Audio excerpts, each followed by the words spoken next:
Tariff Tuesday, as we are calling it, hit this week, and it has set off a chain reaction impacting almost all aspects of the economy. And there are some particular elements of the ripple effect that will hit real estate investors in particular. So today, I'm going to bring everyone up to speed on what actually happened and how the ongoing reactions to new tariffs that are rippling through the economy could impact you and your investment portfolios.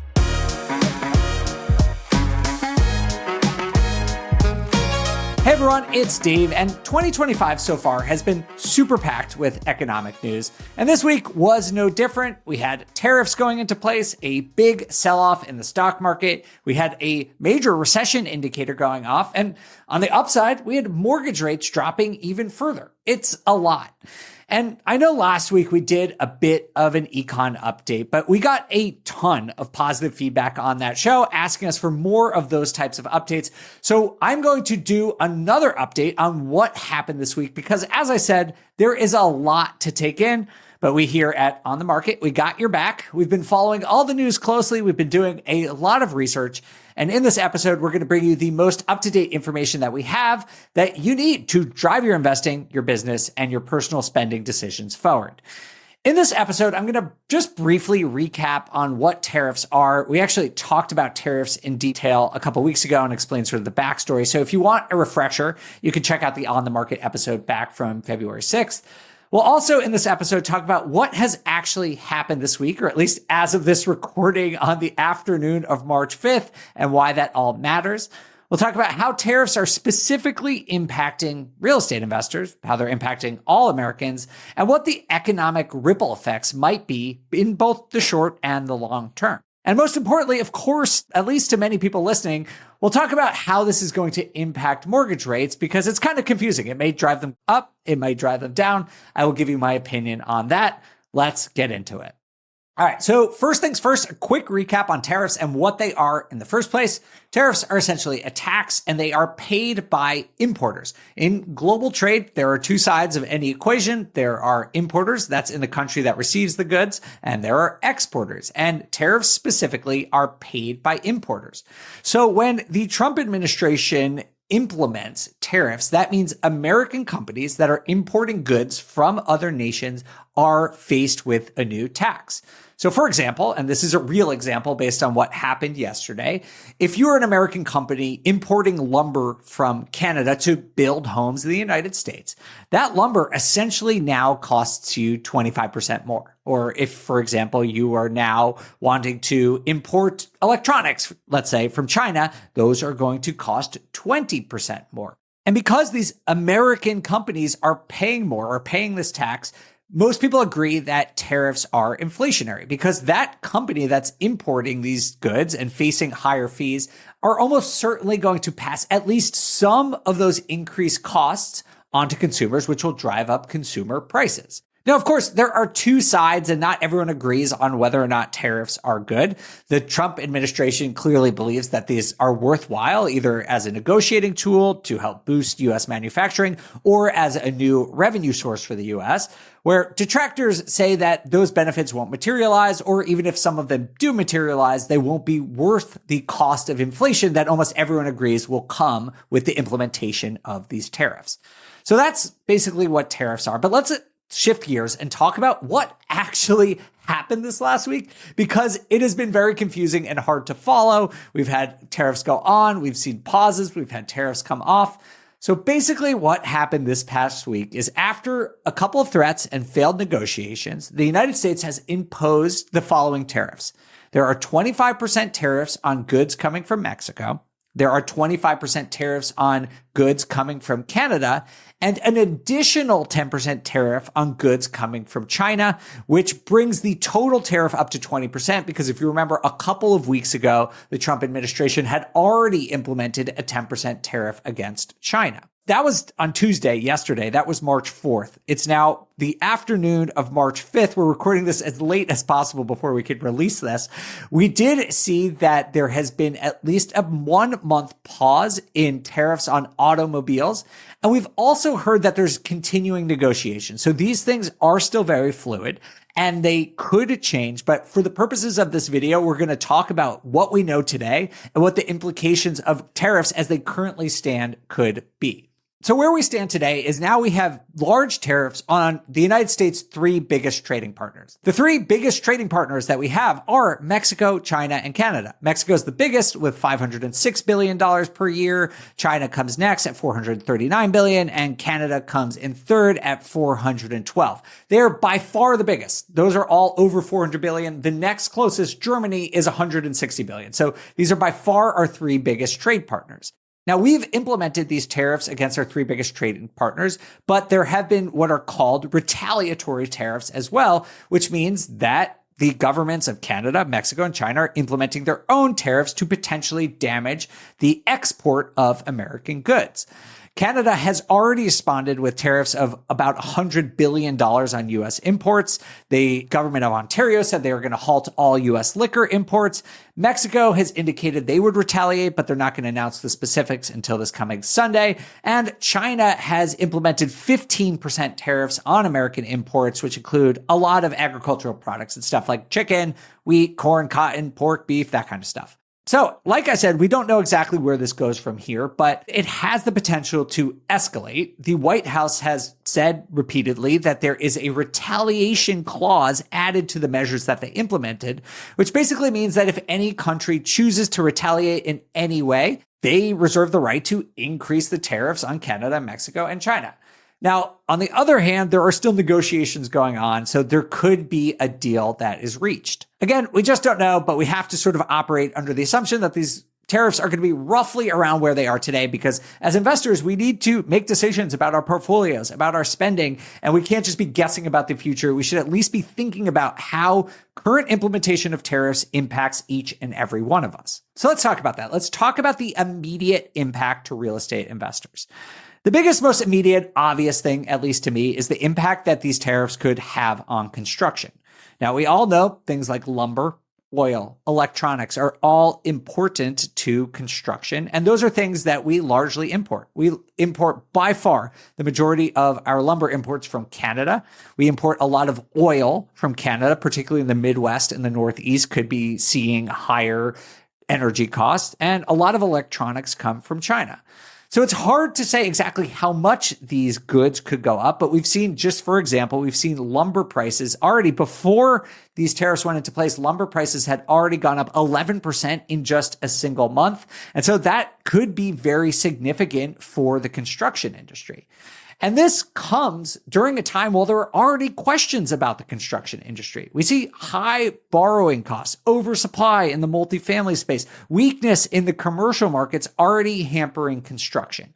And single family, it's down a little bit, but it's largely been doing fine. But this could prevent growth, right? If builders are going to be forced to build in a riskier market with lower margins, they could build less, and that could have long-term implications for the housing market and the price of houses. The second thing to think about is how these tariffs are going to impact basically all Americans. A lot of groceries, for example, are imported from Mexico. Avocado, beans, beer, berries, all of them highly imported from Mexico, and we could see prices of those goods go up in grocery stores.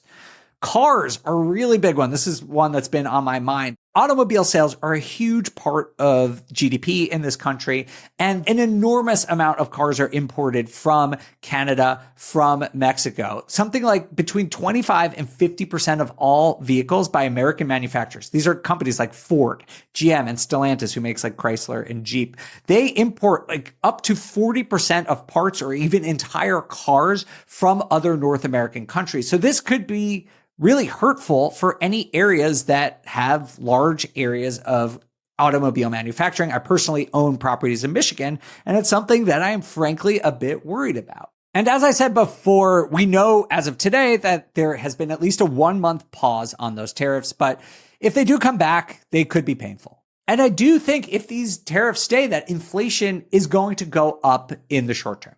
And I'm not saying this is going to be some protracted inflationary period like we saw in 2021 and 2022. But in the coming months, most people agree that tariffs have a one-time inflationary effect, and we'll see some further increases in the CPI. I'm not saying it's going to be crazy, but it may go up 1%. But I think for, just as Americans, this matters, right? It's going to impact all of us in terms of our spending power.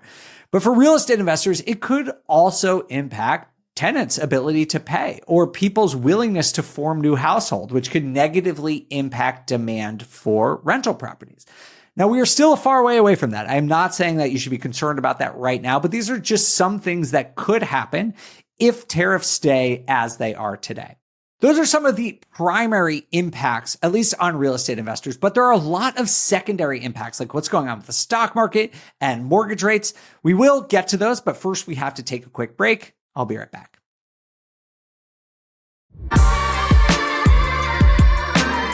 Welcome back to On the Market. We are talking about Tariff Tuesday and all of the ripple effects that's having through basically the entire economy. Before the break, we talked about some of the direct impacts to construction costs and inflation, but I want to turn our conversation a little bit to some of the more secondary impacts on the economy, like what's going on in the stock market and how this could all impact mortgage rates. Stock market is a little bit more easy to understand, so we'll start there. We've seen the stock market really sell off pretty dramatically over the last month. As of yesterday, at one point, the NASDAQ, which is really tech heavy, had sold up over 10%, which is a correction territory. It's since recovered a little bit, but we have basically seen most of the quote unquote Trump trade, which is what people call the boom in the stock market following Trump's election in November and December and January. All of that has been reversed, and we're basically back to where we were in November in terms of stock market valuations. And that, of course, has broad impacts for everyone who owns stock, but there are two sort of notable implications for the broader economy. First and foremost is on GDP, or gross domestic product. If you're unsure what that means, it's basically just a total measure of the economy in the United States. Now, stock prices have a lot of impacts on GDP, but I was recently reading this article in the Wall Street Journal about how the top 10% of earners in the United States make up 50% of consumer spending. And I'll extrapolate that out a little bit, but consumer spending makes up 70% of our economy here in the United States. Everyone talks about government spending, business spending. Consumers, we drive the American economy. 70% of it comes from what you and I and our neighbors spend each and every day. And so if you put those two things together, the top 10% of the United States earners make up 35% of our GDP. And those top percent earners tend to be heavily invested in the stock market. And you see this over time, that when the stock market declines, those high-end earners spend less. And so we could see further pullback in GDP and in consumer spending, which could impact the entire economy. Now, it's too early to know the exact implications of this, but I think this matters because just as of last week, there is a tool called the GDP Now tool. It's put out by the Atlanta Fed. It is one of the most accurate predictors of GDP, and it actually already turned negative, which is a recession red flag. It doesn't necessarily mean we're in a recession. It doesn't mean we're going to have 2 quarters of GDP loss in a row, but it is, a worrisome indicator. And that already happened before some of these stock market declines. So I do think overall stock market declines do increase the risk of recession. So that is one thing to think about. But of course, as real estate investors, the other thing we want to understand is the impact on mortgage rates. And this is finally some positive news for real estate investors because rates have fallen from about 7.25% in mid-January down to about 6.6%. So I did an update last week and they're about 6.75. So they've come down even further as of this recording. Why is this happening? That part isn't so good for the rest of the economy. It's because there are just broadening economic concerns. And yeah, tariffs are definitely part of it, but there are other things that we talked about, like weak consumer sentiment. We talked about that last week. Labor market uncertainty. We talked about that last week as well. And what I just mentioned, this new GDP Now estimate came out, and this definitely spooked markets and investors as well, seeing that one of the most accurate predictors is now saying that the economy is going to contract in the first quarter of 2025. Now, that's why this is happening. But the implications for mortgage rates are that when people sell out of the stock market, generally what a lot of them do, and when I say people, quote unquote, I'm not talking about you and me. The majority of the money in the stock market are either really wealthy people or things like pension funds, like people who are moving billions or trillions of dollars. And when a pension fund or a hedge fund, for example, sells part of their stock portfolio, a lot of times what they do is they move that money to the bond market because bonds are generally seen as safe, where stocks are generally seen as risk assets. And when a lot of people all at once move their money into an asset like bonds, that's another way of just saying there's more demand for bonds. And when demand for bonds increases, that drives up the price of bonds. People are willing to pay more and more for a limited amount of bonds, and that pushes down yields. Basically, the government doesn't have to pay as much because more people want them, right? And we know, if you listen to this show, that when yields go down like they have, that takes mortgage rates down with them. And so this economic softness has really led to lower mortgage rates. And so we have ourselves quite a bit of a situation here, right? On one hand, tariffs are generally seen as inflationary, and therefore they would support higher yields and mortgage rates, which is not good for real estate investors. But on the other hand, the markets are interpreting tariffs as negative news, and they're having corresponding recession fears that are actually driving down rates. And so we're in this situation where any further poor economic news could bring down rates even further, which is not good for the average American, but could potentially be good for the real estate industry. And where we go from here is deeply uncertain. If I had to guess today, I think the economy is generally looking soft. I'm not panicking. I don't think you should be in panic mode, but we're seeing more and more soft economic data. At the same time, I think we'll probably see inflation in the short term from tariffs should they stay in place. Of course, if all the tariffs are canceled tomorrow, I will probably change my opinion about that. But that, because of these two beliefs that I have, that the economy is sort of softening, but I think there will be short-term inflation, I don't think we'll see rates come down that much more in the next few months, but I also don't think they're going to shoot back up above 7%. I think they'll remain probably between 6.5 and 7% for the foreseeable future. But once that initial one-time inflationary shock from tariffs is over, if the economy remains sort of softer like it is today, I don't know, I'm not saying we're necessarily going to be in a recession, but it just doesn't have the growth that a lot of investors are hoping for. Or if tariffs wind up doing further damage to the economy, we could face a recession, or at least like worsening labor market conditions that would cause the Fed to lower rates, which will probably drive down bond yields further. And this is why I still believe what I said at the beginning of the year, that the path for mortgage rates is down. That is the trend, but it's going to be slow. And the first half of the year, we're probably going to see rates stay a bit higher, but they could trend down a little bit more in the second half of 2025.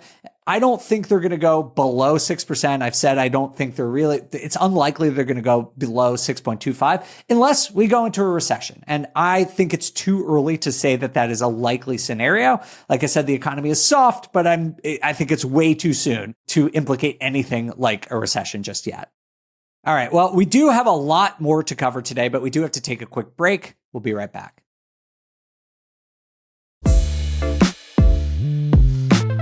Welcome back to our economic update here on The Market. Now, when I say these things and make these predictions, I like to caveat them and just share my confidence level. This is my training as a data analyst. Usually you prescribe some amount of confidence that you have in your prediction. And I'll just be honest, my prediction, my confidence level is relatively low right now. But I do think it's really important as investors that we form a thesis. We need to make a prediction, even if you don't really believe it that strongly. Say, here is what I think is the most likely thing to happen. And if you don't believe in it strongly, you may choose to do nothing, but at least in your mind, you're not just saying, I have no idea what's going on. I'm going to panic or make decisions out of fear. You need to at least be informed and form an idea of what you think is going to happen. And if your decision from that research and information gathering is that you are going to wait and see, that is a totally fine decision. For me personally, honestly, I don't actually think it changes all that much. I do personally invest in the stock market. I know some of our other hosts on this channel, like James and Henry and Kathy, they're like 100% invested in real estate. I invest pretty heavily in the stock market. I'm still more in real estate, but I invest in the stock market. And I might pull back there a little bit for two reasons. One, I don't see a lot of upside in the stock market right now. I don't know if it's going to decline any further, but I think gains this year in the stock market are going to be pretty hard to come by, especially if you're like me and you just mostly buy index funds. If you're really good at picking stocks, I'm sure there's going to be good stocks to pick, but that's just not me. And I think index funds are not going to have a particularly good year. At the same time, high yield savings accounts, money market accounts are still pretty good, 4.5%, still well above inflation. So it's not a bad place to park money and wait for future real estate deals, because I do see this sort of softening housing market with lower mortgage rates coming. And I'm wondering, I'm not saying yet, but it seems like there could be a good opportunity to buy in a couple of months here. I would buy right now if I found a great deal. I've actually been looking for deals. I've offered on a few, but I think the environment for better deals might be coming in the next couple of months, particularly in multifamily, but maybe even in the residential section as well. So that's sort of what I'm thinking is I'm going to save some money and look for real estate deals, because the stock market is just a lot less appealing to me right now than it has been over the last couple of years. That's personally what I'm going to do. Obviously, because there's so much uncertainty and there's never a right answer, there is no right answer about what you all should be doing. So I would actually love to hear from you how you are dealing and reacting to this news. If you are watching this on YouTube right now, let me know what you think. I would genuinely love to know your opinion on what this new economic news means and how you are altering your investing or your saving or your spending patterns based on it. That's what we got for you today here on the Market. Thank you so much for watching. We'll see you next time.